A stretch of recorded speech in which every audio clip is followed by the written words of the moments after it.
Hello po, isang napakagandang araw po para sa ating lahat. Kumusta po kayo ulit? Welcome to my channel. My name is Melissa. Sa mga baguhan po, thank you very much for watching. Thank you for subscribing and thank you for whatever, no.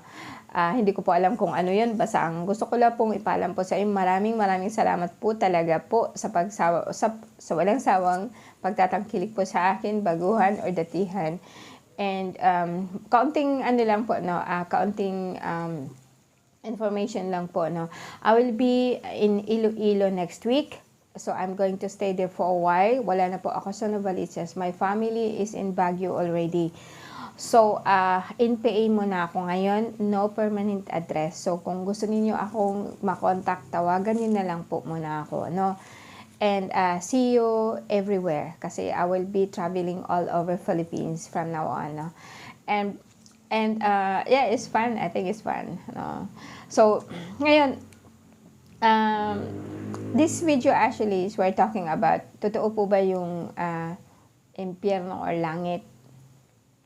And marami kasing nagtatanong sa akin kung ano ba talaga ang impyerno at ano ba talaga ang langit. Is it true that if you are so bad and then mapupunta ka sa impyerno or walang katapusang apoy? Or totoo po ba na at the same time po kung if you are good and then mapupunta ka sa langit? So, ano ba ang definition po ng good or bad? No. Actually, in reality, in the eyes of God, actually, is like,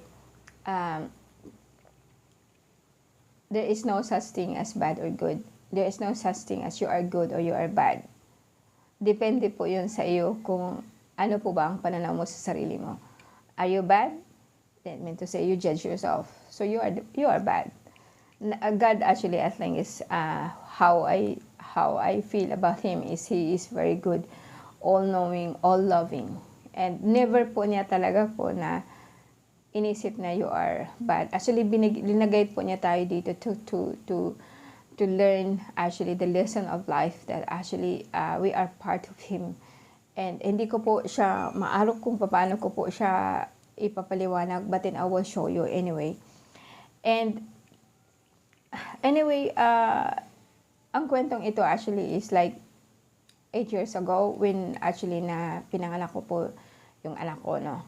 And as I said, no, yung anak ko is premature, 7 months only, and I was in labor 15 days, no. So kung alam niyo yung pag nanganganak ka, sobrang sakit.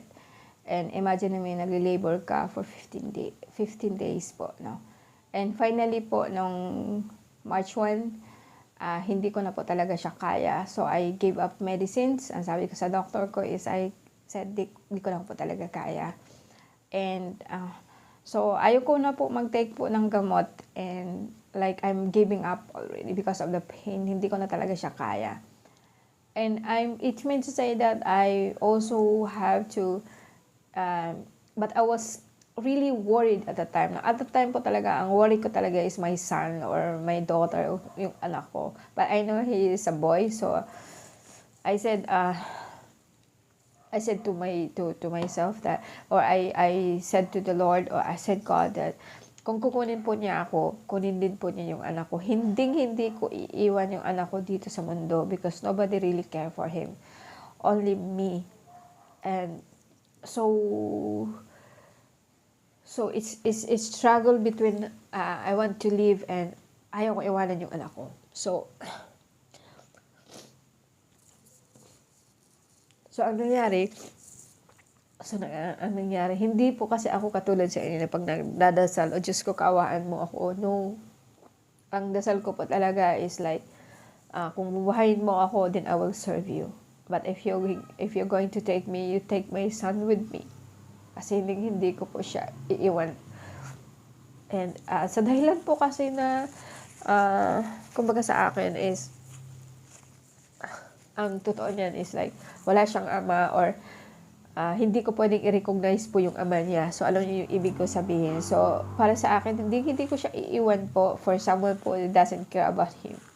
Lalong hindi ko naman po siya pwedeng iwan po sa dahilan po hindi ko siya pwedeng iwan sa panganay ko kasi ang panganay ko it will be unfair for her na iwan ko sa kanya yung kapatid niya na in fact hindi rin po at that time po, actually, she is still young, and she's still only 20 years old. So, kasi po 20 years po yung gap nila, no? So, and for me kasi, the child actually is like, I was asking God, actually, nababigyan pa ako ng isa pang anak when I was already like 28 years old. No? Mas yung 10 taon po nakalipas, saka po ako nagkaroon ng baby, ng isang baby po na talagang pinapangarap ko at the time. Pero never kong in-expect siyang darating po siya in time po na talaga pong ang health ko is hindi na maganda, and my heart is not that strong. So, nagkaroon po ng problema. So, at the time po talaga, no, yun na po yung time, at that time,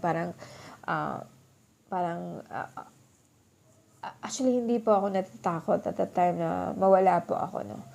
So, ang nangyari niyan, parang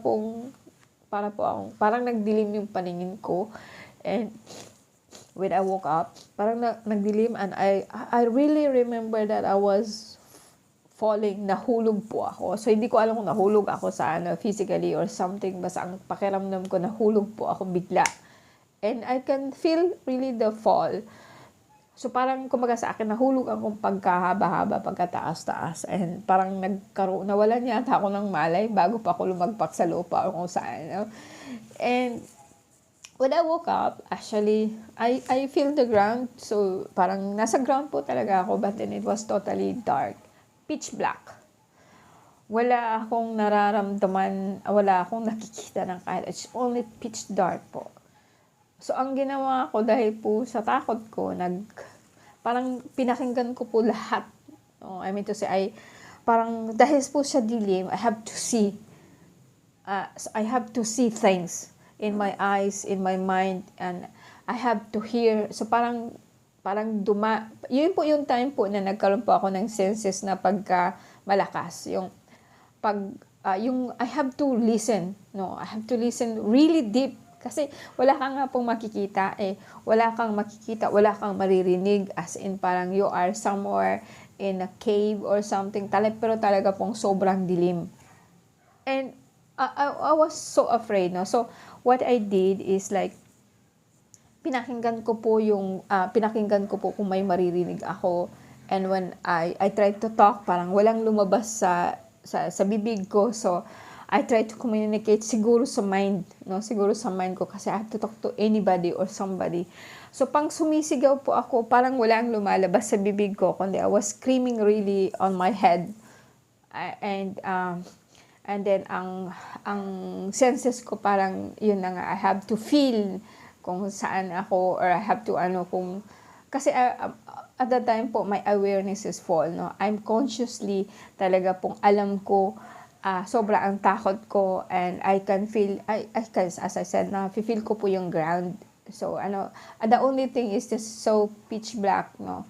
So, hindi ko pero yung pain sa tummy or sa tiyan ko, wala yun. Wala po akong nararamdaman doon.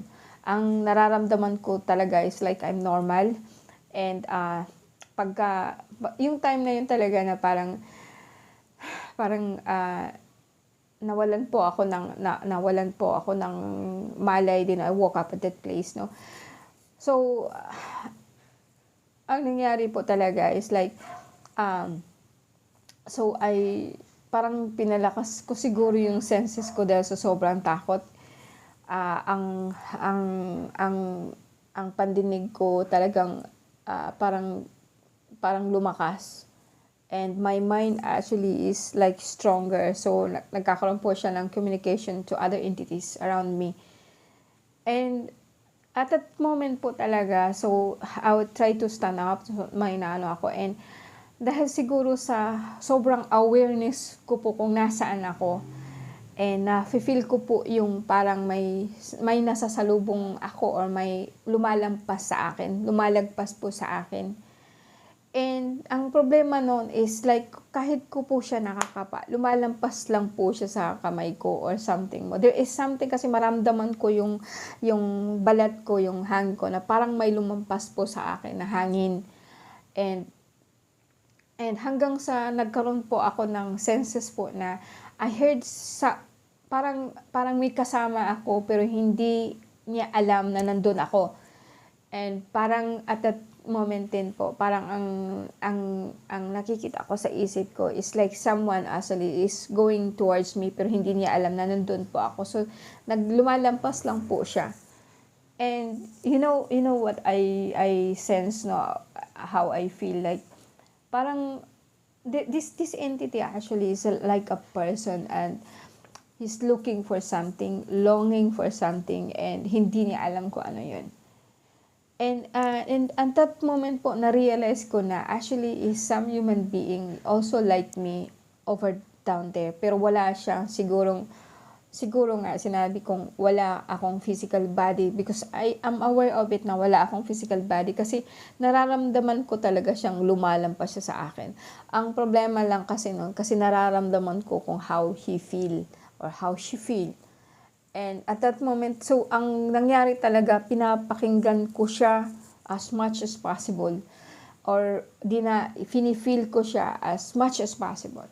And ang nangyari po is like, yung mga entity na nandoon, kasi I can see them, so many of them. No? Ang dami-dami po talaga nila, ang dami-dami po nila talaga. So, ang mga tao po na nandoon, now I realize na maybe it's purgatory, but it's not in hell. But, I don't like, ayaw ko po talagang mapunta doon kung sakasaling I will be dead. So, ang mga nandoon kasi po, actually sa totoo lang, they are restless, looking for something, pero hindi nila alam kung ano yun. And they are waiting for somebody po, like to tell them, no, to tell them what to do.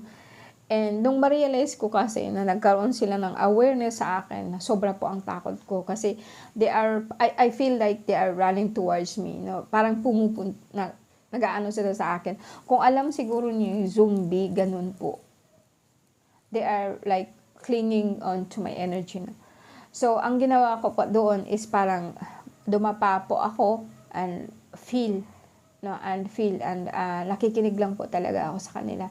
Yun po yung, alam mo yung time po na ngayon po kasi na-realize ko na when you are alive and you don't know where is your life going, and when you die at the same time, yun po yung masasabi ko sa inyo na doon ka po talaga mapupunta. Because when you die, actually your conscious will die with you. Kung ano po yung alam mo. Yun po ang maiisama mo pag wala. So, yung mga namatay po, actually, as I said, no, I can feel them, yung mga namatay po na biglaan nang hindi nila alam. They're still lurking around in that place because they don't know. No, they don't know. They don't really know. No? So, buti pa yung mga tao pong namatay po sa sakit because they know they're going to die and they accept that before they're going to die. No, so yung mga tao po na nandun, they are the soul po that they are just like even now, no, like now. So nakilala na ninyo ako when I was really looking at you in the cards. I know exactly how you feel. I know exactly what you're longing for. You're longing for something, pero hindi mo alam kung paano po siya ma-achieve. And this time po, actually, my healing process is hindi na po siya papunta galing po sa physical, but I was really thinking na I will heal you emotionally and spiritually. And that is why you can see me more on different places, no? And hindi lang po yun, no? So to those who are, kasi I will give you an inspiration what to do. Kasama po doon yung pera, yung success mo, yung desire mo na ma-achieve mo. Only if you believe in yourself and you believe in something na this way na kaya mong ibangon or kaya mong ibangon po yung mga gusto mo sa buhay, like your family, no? Kasi sa akin, it's very important is my family and my children. Kahit nga po hanggang sa kamatayan, paglalaban ko po yan. So kahit saan ka man po ang gulo sa buhay, kahit saan ka man po nanggaling, even your mother, your father, your sister, whatever you are, actually, you are complex. You are very complex mo na marami po. Isa lang po yung hinaing po natin actually. To be able to fulfill our desire in this earth. So, yun po ang isa sa dahilan po ng mga tao po na nakakalampas po sa kung ilang-ilang time po na namatay is like, they have purpose in their life and they never waver kahit ano pa po nangyari. No? So, between actually life and death, it's the same thing po. Kung mamatay ka mo po, na ganun din po ang feeling mo. Yun po ang babaunin mo when you're dead. And at that moment po talaga, nung naramdaman ko, na-realize ko kung saan po ako. And in back of my head po, parang may nagsabi lang po sa akin na, actually, everything that what happens in you is your choice. No? And when actually your brain, actually, yung sa time po kasi na yun, I feel so desperate and I feel so afraid, pero I was trying to able to kumbaga, I was able to think and analyze where I am and how I get there. Isa lang po yung sabi ko sa inyo na actually is a gift from God po, na kahit na ano pa po kahirap yung sitwasyon ko, I can always find a way to find a solution to a problem and to find some hope for any situation. And at that moment po, so nagkaroon po ako noon ng parang narinig ko na actually everything you do, every time po, whatever you think, your emotion actually, dapat hindi ka po mawawalan po ng pag-asa. Because once you lose hope, and that's the end of it. Mawawala ka po talaga sa iri, hindi mo na alam kung anong gagawin, and lalo ka pong para ka pong aanuhin ka po ng kumunoy and pababa hanggang sa ma-deteriorate yung life mo, yung yung pag-asa mo. Kasi every time po talaga po na mawalan ka po ng pag-asa, mawalan ka rin po ng gana sa buhay mo. And yun po ang gusto actually ni Satan, na yung igagrasp yung mind mo. And then mapapasukan ka na po ng mga bad entities po actually, because you don't have enough conviction for yourself. Na I can do this, gusto ko to. Kailangan, you need to have a conviction for yourself that you can do this one, no matter what. And kumbaga sa akin na wag kang pumayag na ganun lang po ang buhay mo. And actually comes along help. No, at the time po nung naisip ko yun, may nakita po akong ilaw na parang kapirangot po na ilaw na parang, alam mo yung ilaw po ng alitap-tap. Ayun, may nakita po ako doon sa dulo and sinundan ko po yun, gumapang po ako doon na I was really trying, I was very scared because they are aware of my presence. No, and I was so scared. And ang nangyari po noon, gumapang po ako nung gumapang. Yung dito ko para pong nagkasugat-sugat po yan. No? And papunta po doon sa labas. No? Hanggang sa yung ilaw na sinundan ko is lumaki po siya ng lumaki. Then hanggang po sa nakalabas po ako doon. And I wake up. And I tell you, nung magising po ako noon, I was, parang grabe po yung suka ko, yung pagsusuka ko kasi parang talagang and yung bata po, nakalabas na po siya sa akin, and ayun po yung time na parang, yeah, I come back to life. And then after on towards that, my senses is masyado pong malakas, yung mind ko parang,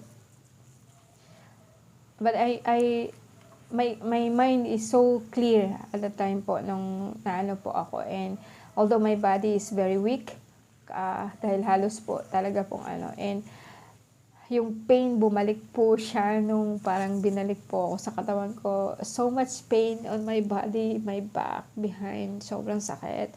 And yung tummy ko parang, syempre alam mo yung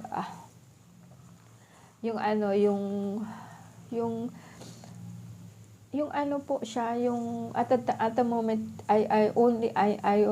my mind is just only to survive. When I realized that my baby is alive, nandoon po siya sa ano, sa yung may ilaw, no, nakalimutan ko na, yung may ilaw kung saan lalagay po yung baby habang hindi pa masyado po siya 7 months old, and perfect health. Nung malaman ko po yon, my mind is I have to survive. So kahit masakit po siya, 'di ba, pag naoperahan ka, lalo na sa ano, so dapat po gumalaw ka para hindi magkadikit-dikit bituka mo. So kahit hindi ko pa kaya, gumagapang ako papunta po sa CR so I can bath myself, no. So wala po yun sa akin yung noon nung mapasma ka or whatever. Basta makaligo po ako and makasurvive ako because I need to see my child. And yeah, that's it. So actually what I'm talking about is we created heaven in our life even you are still alive. And by that mean is like accepting things as they are and let them go. Kung nasasaktan ka po, let them go kasi they're just like clouds, no? Hindi naman pag nakikita mo yung langit, yung heaven, they are not always perfect. Same thing with our life. And you have to let go of that, and you have to let them pass because hindi po kahit kailan hindi ka po pwedeng maging malungkot na lang po. There are times na malungkot, there are times po na may problema, there are times that you are happy. Embrace every moment po, no? And hell and purgatory or impyerno, actually yan po yung time po na nawalan ka po ng sobra pong pag-asa. Yung nawalan ka po ng tiwala po sa sarili mo, nawalan ka po ng katatagan, nawalan ka po ng direksyon because you never ask yourself kasi kung ano ba ang kailangan ko, ano ba ang gagawin ko. And you are so afraid of, ang napansin ko sa mga tao, they are so afraid of whatever the other people telling about them, no? So yung kung anong sasabihin po ng iba, we bothered about it too much, no? So para sa akin po, actually hell and heaven, you can create that while you still live. So mamili ka lang po kung alin ang gusto mo. Do you want your life to be successful or you want to live in hell? Hell po yung ibig sabihin, yung daily naghahanap ka po ng makakain mo. For me, it's hell.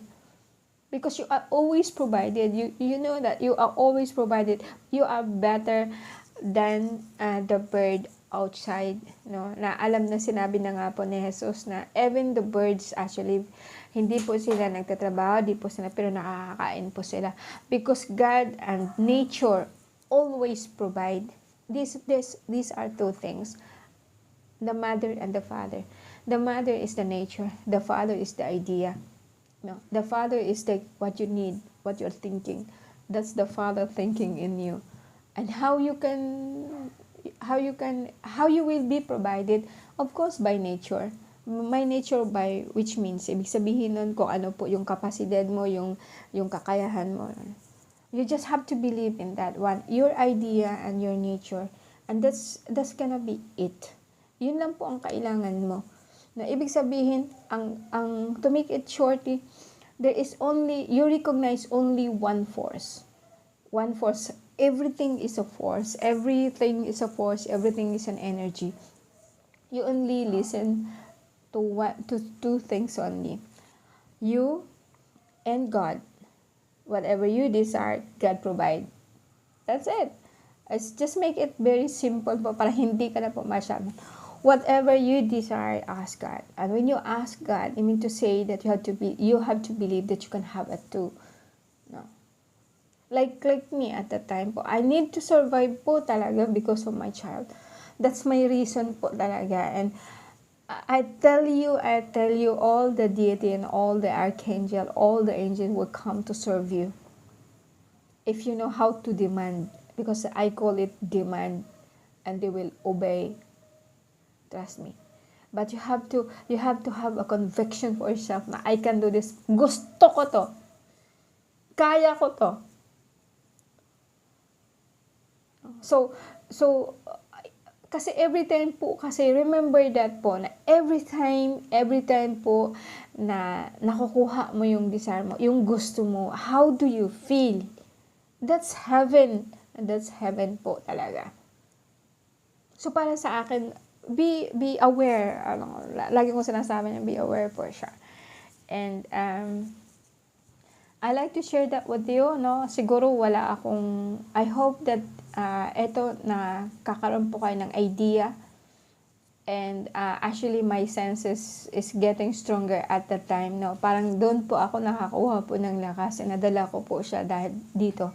And hindi din po madali na when you are listening to or you listen to someone else needs, actually hindi din po madali, mahihila ka din po talaga, no? So pero ang gusto ko lang ipaabot sa inyo, you don't have to be like me. What I want you to say is that you have to be you, no? Para po kahit po sa simpleng pamumuhay lang po, kayang-kaya mo ang buhay mo despite pa sa mga nangyayari sa atin. Yan lang po ang gusto kong mangyari po sa inyo, no? Na every illness po talaga, you can survive po. Don't worry about money, because money will just come around kapag kasinunod mo yung kung anong gusto mong gawin sa buhay mo. Money will just follow, trust me. Yeah. And if you have that capabilities, no, parang if you feel comfortable, if you feel confident po, everyone around you, i-hire ka po. Paano ka i-hire na, actually, if you're looking for work and when you go there, you just like you make your sisiw, so when you applied for work, you have to be an eagle. Just like that. Okay, and that's it. As well, thank you very much for watching, and I hope you enjoy. And if you like, siguro, no, see you in Iloilo. This is just a message that I want to tell you. And thank you very much for watching. So much love po para po sa inyo. Galing po sa Diyos Ama. And thank you very much for watching. Bye!